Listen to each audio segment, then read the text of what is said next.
45 à 50% de la population mondiale est vaccinée, mais moins de 3% de celle dans les pays à faible revenu. Ça, c'est parfaitement inacceptable. On sait que de nombreux pays du tiers-monde ont beaucoup de difficultés à vacciner leur population ou même à se procurer des doses de vaccins. Dans ce sens, l'Union européenne a lancé COVAX, un programme qui permet d'exporter des doses de vaccins Covid produites en Europe vers d'autres pays, plus de 150. Mi-octobre, on estimait d'ailleurs que plus d'1 milliard de doses avaient été livrées à d'autres pays par ce biais.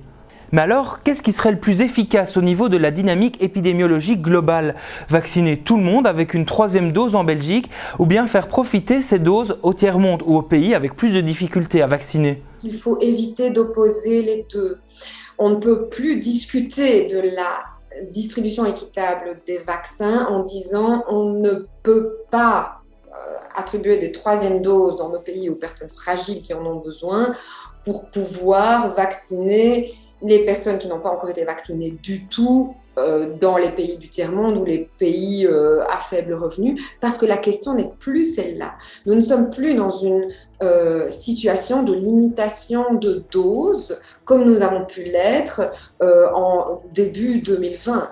Aujourd'hui, il s'agit essentiellement d'un problème d'achat et de disponibilité des doses par les pays à faible revenu, d'organisation des campagnes vaccinales dans ces pays à faible revenu et de conviction de la population elle-même localement. Car une vaccination plus large sur le globe pourrait aussi avoir des impacts positifs, notamment en matière de naissance de nouveaux variants. Puisqu'on sait que c'est quand il y a une circulation du virus plus intense qu'il y a plus de risques d'apparition de nouveaux variants. Donc oui, il faudrait vraiment mettre le paquet là-dessus, sur le fait de vacciner mieux partout.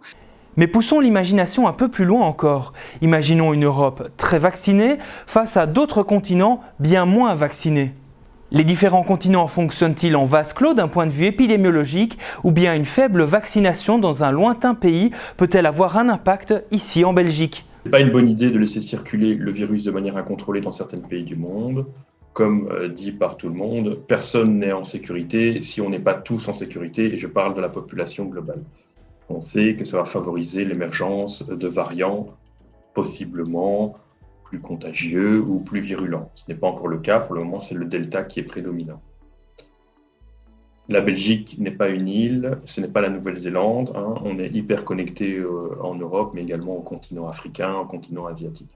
Donc si on laisse circuler, le variant va finir par arriver dans notre pays et pourra se disséminer chez des patients qui ne sont pas encore vaccinés ou qui n'ont pas encore répondu à la vaccination.